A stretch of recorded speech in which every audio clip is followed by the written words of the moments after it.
Dr. Abdul Karim Bakar menceritakan sebuah kisah tentang ada seorang laki-laki yang sedang pergi bersama keluarganya.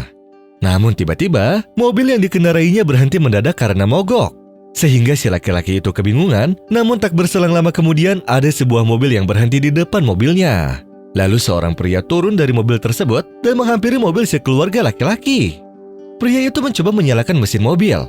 Akan tetapi, mesinnya tetap tidak bisa menyala. Sehingga si pria itu berkata kepadanya, "Ini kunci mobilku, lanjutkanlah perjalananmu dengan keluargamu, dan aku akan tinggal di sini untuk mengurus masalah ini hingga mobilmu dapat menyala kembali." Setelah itu si laki-laki pun berkata kepada si pria, "Ini tidak masuk akal, kamu akan menunggu di sini selama 10 jam lamanya." Lalu si pria itu berkata lagi, "Tidak masalah, karena aku hanya seorang diri, sedangkan kalian semua satu keluarga.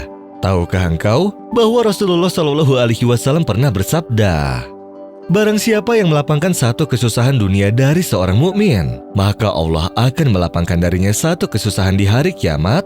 Dan barang siapa memudahkan urusan orang yang kesulitan dalam masalah hutang, maka Allah Azza wa Jalla akan memudahkan baginya dari kesulitan di dunia dan akhirat.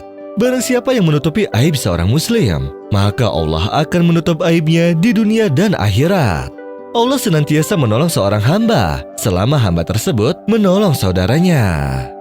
Sehingga si laki-laki itu pun menerima bantuan dari si pria tersebut. Lalu ia pun pergi membawa mobil pria itu dan meminta nomor ponselnya. Lalu di hari kemudian, mobilnya pun dibawa ke bengkel, lalu si pria mengembalikan mobil tersebut kepada pemiliknya. Dan seiring berjalannya waktu, laki-laki itu mengingat orang yang telah membantu mobilnya mogok pada waktu itu. Sehingga dia mencoba menghubunginya, dan ternyata yang mengangkat teleponnya adalah istri dari si pria tersebut. Dan wanita tersebut berkata sambil menangis bahwa suaminya sedang berada di penjara, dan kemudian wanita itu memberikan alamat tempat suaminya di penjara. Sehingga diketahuilah oleh si laki-laki itu bahwa si pria yang telah menolongnya tersebut di penjara karena si pria telah terbelit masalah hutang.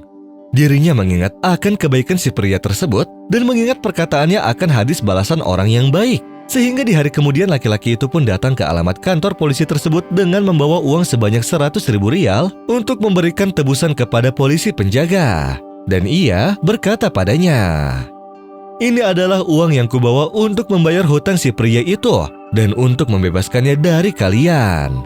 Kemudian si penjaga polisi itu pun berkata, "Siapakah Anda?" Lalu si laki-laki itu menjawab, "Tidaklah penting bagiku untuk menyebutkan siapa namaku padamu." Kemudian si laki-laki itu pun kembali ke rumahnya. Lalu di hari berikutnya dia pun menelpon kembali keluarga dari si pria itu. Dan yang mengangkat panggilannya adalah istrinya lagi yang berkata bahwa sang suami masih berada di penjara. Sehingga si laki-laki itu pun pergi kembali ke penjara dan menanyakan kenapa si pria tersebut belum juga dibebaskan. Lalu dijawablah bahwa ternyata hutang dari si pria tersebut berjumlah 500 miliar dan bukan senilai 100.000 rial. Sehingga si laki-laki itu pun bertanya kepada si petugas polisi, siapakah yang bertugas di sini? Mengapa si pria tersebut harus membayar hutang sebanyak itu? Kemudian si petugas polisi pun berkata kepada si laki-laki, "Aku tidaklah terkejut dengan kedatanganmu kemari yang membawa uang 100.000 rial untuk menebus temanmu tanpa menyebutkan siapa namamu. Tetapi aku juga ingin memintamu agar membebaskan hutang tahanan yang lain yang berjumlah 5-10.000 rial. Dan alhamdulillah si laki-laki tersebut pun bersedia untuk membebaskan 12 tahanan. Sehingga si laki-laki itu tersenyum kepada si petugas polisi, dan setelah 1 bulan kemudian, dirinya datang kembali membawa uang yang telah ia kumpulkan dari tabungannya. Dan ia pun membebaskan si pria tersebut bersama beberapa orang temannya juga.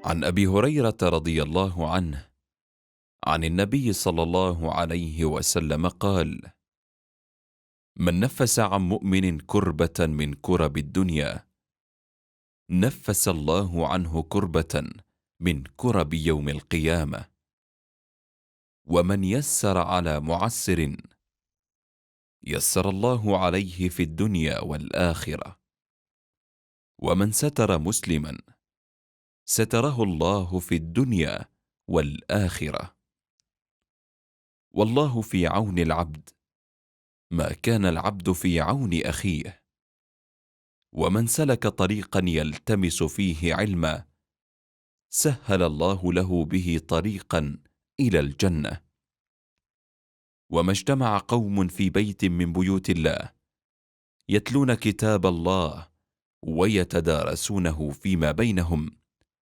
إلا نزلت عليهم السكينة وغشيتهم الرحمة وذكرهم الله في من عنده، ومن أبطأ به عمله لم يسرع به نسبه. رواه مسلم.